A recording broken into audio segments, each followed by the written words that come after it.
It's the same size as an Audi Q7 or a Volkswagen Touareg, makes more torque from its advanced 2.2 litre diesel than the Touareg manages from 3 litres of engine capacity. But does the new Hyundai Santa Fe really measure up in the medium SUV stakes? Let's find out.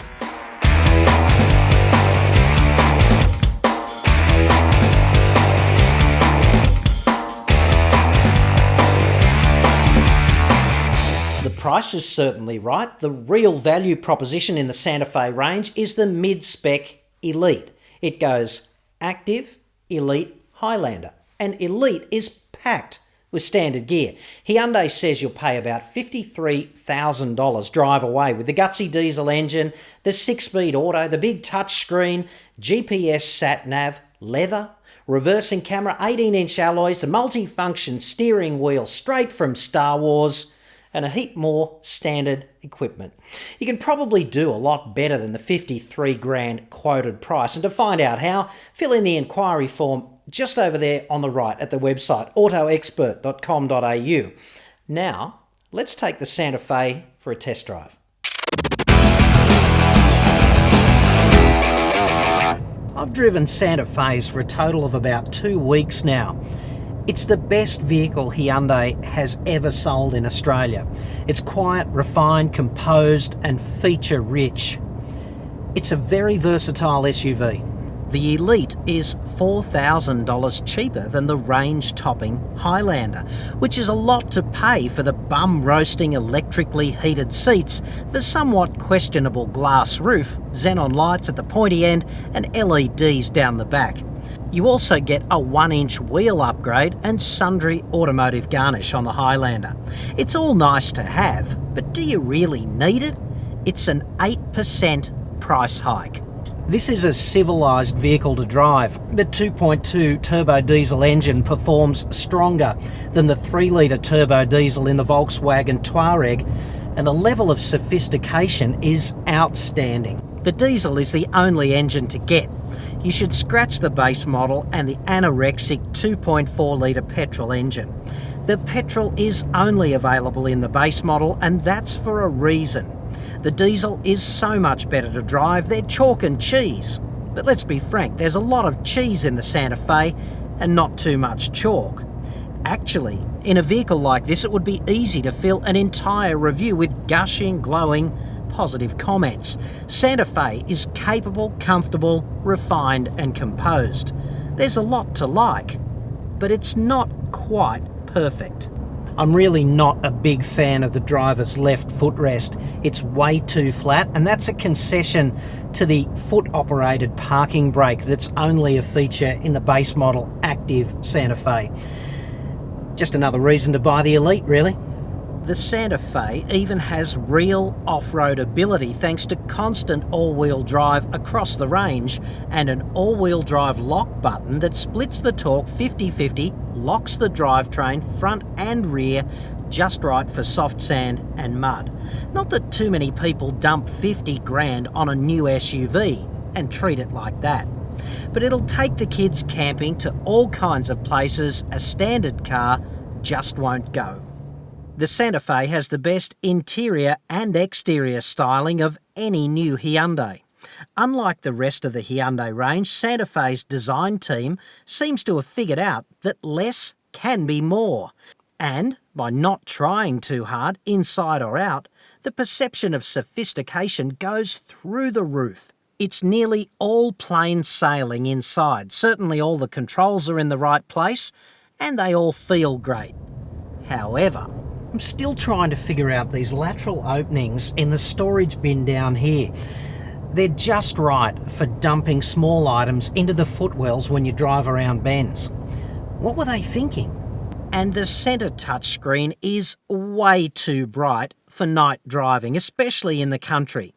You can dive into the menu and throttle back the brightness, but not nearly enough. And sure, you can turn the screen right off any time, but that's hardly the point. I mean, it might be nice to look at the map in the middle of the night, in the middle of nowhere, and not have it eclipse the road ahead. And the seat base is a bit on the long side, so if you're 5'6" in the old money or shorter, That's going to get uncomfortable on long trips. And up the other end, it's the same old 7-seat SUV problem. Seats 6 and 7 are a kind of guaranteed long-term torture trip for adults, but okay for kids and even medium to well-done teenagers over short trips. Adults up the back? You wouldn't even do that to your mother-in-law. Really? Of course, this is a typically 7-seat SUV problem, not uniquely a Santa Fe issue. People movers are still way better at actually moving people. Also typical is the luggage space issue. With 7 bums on 7 seats, there's almost enough cargo volume for 7 cut lunches in the luggage compartment, as long as the passengers all nurse their own drinks. And there are more than enough cup holders for that.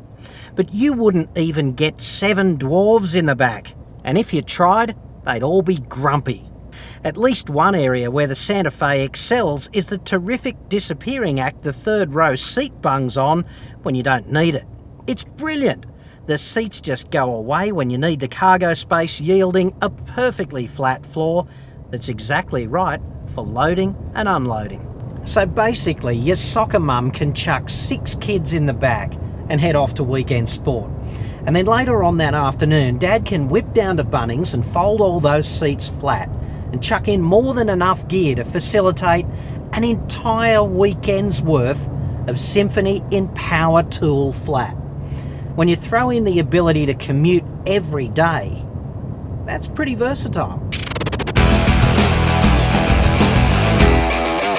Of course, like most 7-seat SUVs, the Santa Fe does not excel as a people mover, and it's certainly not a tradies van when you fold all of those seats flat.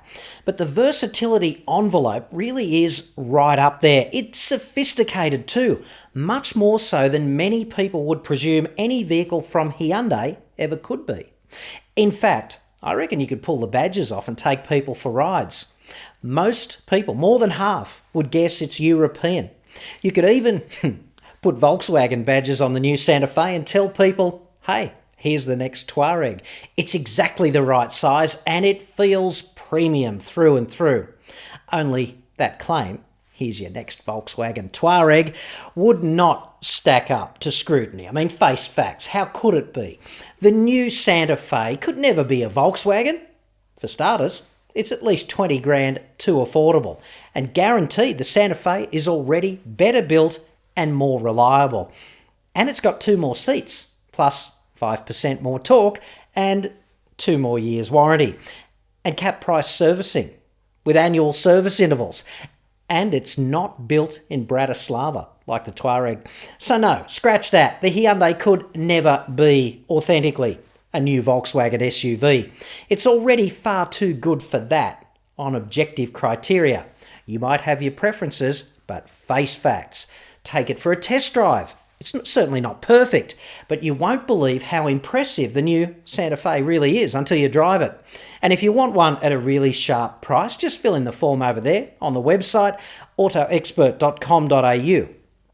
Don't get ripped off by a dealer. I'll put you in touch with Australia's best independent car broker, and they can negotiate a great deal for you on basically any new car without you ever talking turkey with a dealer. I'm John Cadogan. Thanks for watching.